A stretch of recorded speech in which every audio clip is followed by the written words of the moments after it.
Hi, everyone. Diana Rankin here for your weekly predictions and psychic soul messages. And let's get started right away here. We've got a lot to cover. This is the sixth full week of 2020, and it's for the week of February the 2nd to the 8th. I can put the calendar aside now because I have those dates. I wanted Some of you have asked about my books, and I have four still in publication, and we'll talk about those in a minute. I do want to talk about what's going on in the U.S. politically for a few minutes, and then our question this week is about the coronavirus. So that's our question for Phillip. So we'll go into that.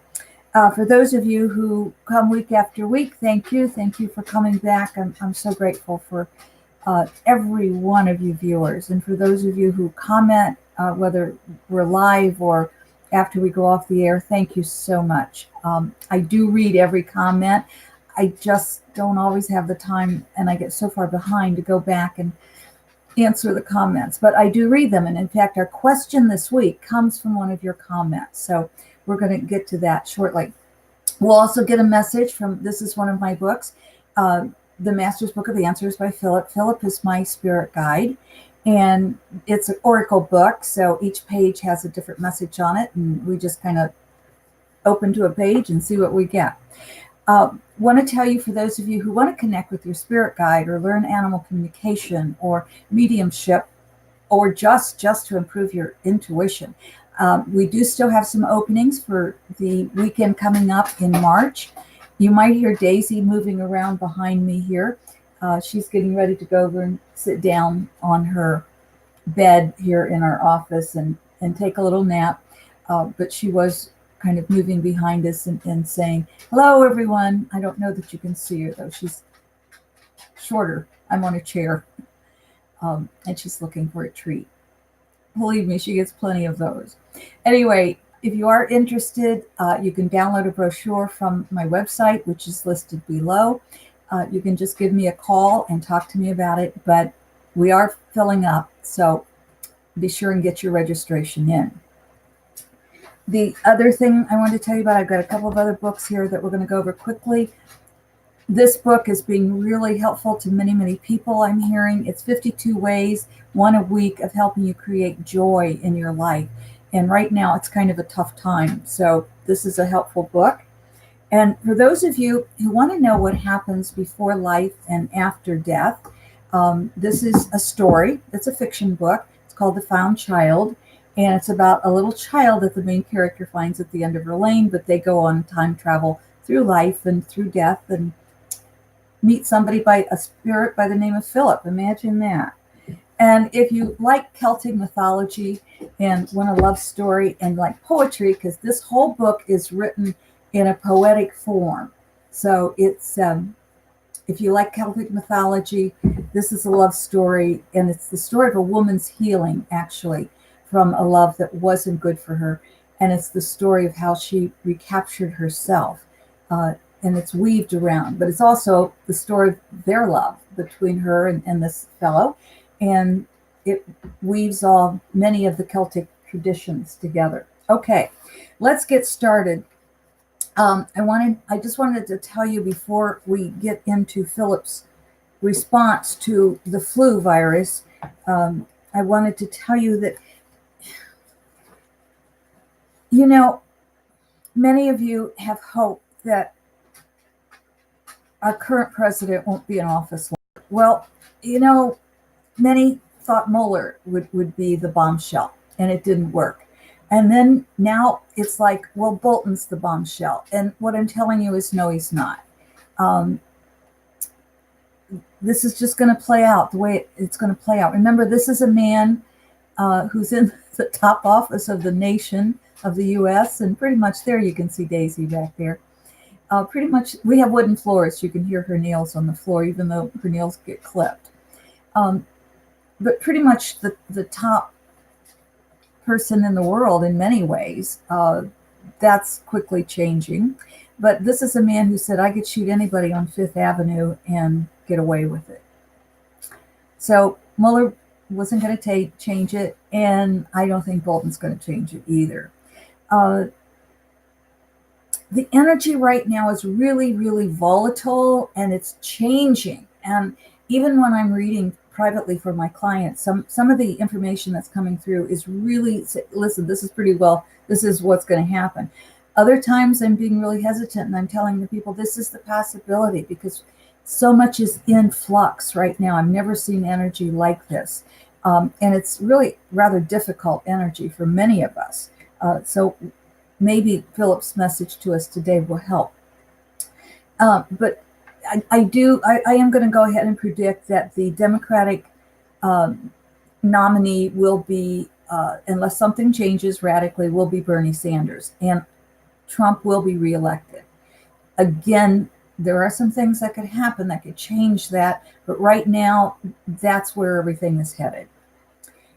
What could change that is, well, if we don't allow election fraud, which is going to be pretty difficult because it's going to take place. But the non-voters have to get out and vote regardless of who the Democratic nominee is if you want the Democrats in office. If not, we are going to get President Trump again. And I will say with President Trump, there are issues, there are problems. And I'm just going to leave it there. So let's get into our question this week. And I did kind of push this ahead of others. I apologize for that, but I thought this was a timely and important question. And the writer, thank you, writes and says, I love your videos. Oh, well, thank you. I appreciate hearing that.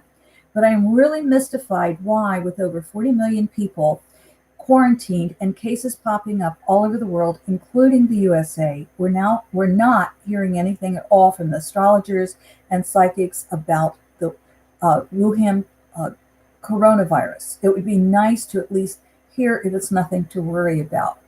Well, I can't speak for other readers, other psychics. I can't speak for astrology. I'm not an astrologer. So I don't know those answers. But here's what Philip had to say, and I find his words quite wise. The last sentence in the questioner's paragraph holds the answer that is sought to this dilemma as well as to many others. And that sentence is, it would be nice at least to hear if it's nothing to worry about. And Philip goes on to say, we remind all that everything is energy. A thought is energy. This is basic quantum physics. So if one remembers that everything is energy, including each thought, then it follows that you will regulate your thoughts to create that which you choose to want in your life. Humans seem to have problems regulating their thoughts. However, or even believing they are creating their lives by the energy they put out via their thoughts and emotions. To demonstrate, think about time. Two of you look at the same clock. Both of you agree on the time. Let us say it's 1 o'clock. You agree to go about your business and recover in 1 hour. I'm sorry, I'm really messing this up today, forgive me.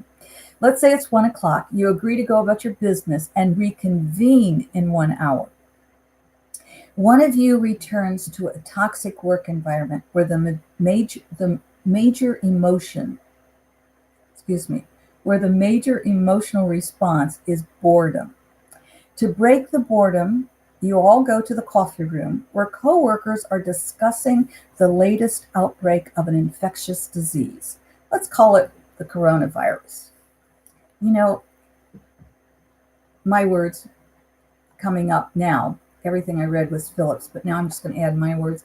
Every year, there's a new flu, a new virus every year. So, back to Philip. The discussion causes you to worry about catching the virus and getting sick and dying. The end result is fear. And I'm going to interject in there also. I think we also worry about our families. Back to Philip. Someone in the group sneezes. Fear increases. Will this day never end? It is now 2 o'clock, and the two people who agreed to meet in an hour come together. Now, you've heard that one person's story. Here's the other person's story. Wow, did that hour ever go fast? We had a wonderful discussion when I returned to the office on how to best help humanity. I got to thinking about how I serve others, and zip, the hour was gone and it was time for our meeting. You both look at the clock. You both agree it is 2:00. 1 hour has passed. For one, the hour went very slowly. For the other, it went very quickly. Does this not tell you that your reality is relative? Does this not show you that we each create our own reality by the energy of our thoughts? Worry is a habit, and habits can be changed once the desire to do so exists. Worry begets fear. Why would you choose fear? Now let us look at the coronavirus. Is it not just the latest illness to create fear? The earth will always work to cleanse herself when a population becomes too heavy a burden. The humans are overpopulating the planet, so balance must be restored. This means there will be the means provided for humans to leave, which includes an illness that spreads rapidly. The question is, should one worry about this? The answer is, why? What purpose is there in worrying other than to spread fear? If one soul has agreed to take on the illness, worrying or not worrying will not change the outcome. We suggest while in human form, you enjoy the experience. What is to come will come. You can choose to join in the collective fear or the collective love. Where you add your energy is up to you. I hope that answers the question. I wasn't real clear myself on what the question was, so I hope that does answer it for you. If not, please let me know. And do post your questions below. Like I say, I don't always get around to answering you, but I do read what you've posted. So go ahead and post your questions or just contact me directly. I want to also tell you another video I have. It's called The Worry Jar. So I'll try to remember to put the link below. If not, just go to my channel and look under Worry Jar. It's one of the meditations, or just Google my name, YouTube, Worry Jar. And it's really a very effective way of putting your worry aside, because worrying is a habit that we can change. Shall we see what message Phillip has for us? And as I said earlier, it's just an oracle book. So what we think is, that's where we just flip through to our finger stops us, or we open the book at random and we think left page, right page. I'm hearing right page. If you heard right page, that is our message. Your intuition's right in there. If you want to improve your intuition, remember, we've got a workshop, very intensive 3-day workshop coming up. I always read the left page as well for you because I think every page, every message is really good. And what I want to also say is, if you got the left page, it's probably a message for you. Okay, so here we go. Here's the right page. Happiness will not be yours if you contemplate only sadness. Well, that pretty much goes along with what we've been talking about, what Phillip was telling us. Everything's relative, and it's what we create, what we put out there with our thoughts and our emotions. So happiness will not be yours if you contemplate only sadness. And if you really want some help creating that happiness, here's another book for you. And these books, by the way, are all available on Amazon.com. You can also get them directly through my website, but I think it takes you right back to Amazon. On the left, it says that which angers you conquers you. So if you got right, you got our message for this week, which is happiness will not be yours if you contemplate only sadness. If you thought left, you need to hear this. That which angers you conquers you. You sure you want to be angry? What's the reason behind it? Maybe it's just telling you you need to take a look at this and work it through. All right, my friends, that's our message and our thoughts about this week and our predictions. I know most of you aren't going to like that prediction, but that's where it stands right now. So thank you for adding all the love you can to the world, adding the love to your lives, adding the love to our world, because it is so important that those of us who can hold the light, that hold the love, because there are many in the world that can't. In fact, this week I also have a blog, a newsletter that I put out every week. And this week it just went out an hour or so ago, and it's about the 4 stages of soul development. This one I might also put up on YouTube, but it talks about, I might even read it someday on this forum, but what it talks about is we're all at different stages of new soul to old soul, and we're somewhere along that continuum and what that means in our lives. Anyway, if you're on my newsletter, be sure and read it. Let me know what you think. And for those of you who come, thank you. I cannot stress enough how every time you love, every time you let go of fear or let go of anger and love, every time you do that, you're adding not only to your life, but to my life, to Daisy's life, to the world. Thank you. And thank you for accepting the love that we send you from here. Until next week, my friends. So long.